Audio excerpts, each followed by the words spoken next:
ఇప్పుడు మీకు ఇష్టమైన జెమినీ టీవీ సీరియల్స్ ని టీవీలో టెలికాస్ట్ అయిన వెంటనే సన్ నెక్స్ట్ లో మాత్రమే చూడండి.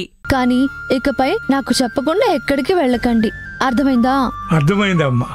ఇప్పటి నుంచి నా మనవరాలికి చెప్పకుండా ఎక్కడికి వెళ్ళకూడదు, అంతే కదా? సరే, ఈ కొమ్మలు ఇవ్వండి, నేను వీటిని కషాయం చేసి తీసుకొస్తాను.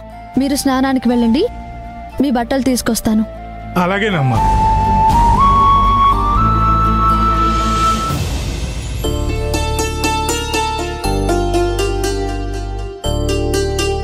ఏమండి?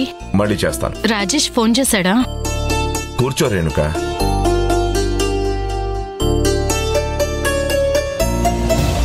ఏమండి, ముందు నేను అడిగిన దానికి సమాధానం చెప్పండి. రాజేష్ ఫోన్ చేశాడా? అడుగుతుంది మిమ్మల్నేనండి. వాడికి ఇంకా నా మీద కోపం తగ్గినట్టు లేదు రేణుక, అందుకే నాకు ఫోన్ చేయలేదు. దీప కూడా మళ్ళీ ఆఫీస్కి వెళ్తానంటుంది. తను ఆఫీస్కి వెళ్తే ఇల్లంతా బోసిపోయినట్టుగా కనపడుతుంది. నాకేం తోచదండి. మన దీప ఇంకా ఎన్నాళ్ళని ఇంట్లోనే కూర్చుంటుంది రేణుక. తన కాళ్ల మీద తను నిలబడాలంటే ఉద్యోగం చేయాల్సిందే రేణుక. తొందరగా తన పని పూర్తి చేసుకొని వచ్చేస్తుందిలే. అమ్మా, నేనంతా విన్నాను. నేను ఆఫీస్కి వెళ్లే ముందు నువ్వు ఇలా ఫీల్ అవుతుంటే నేను పని చేయలేను.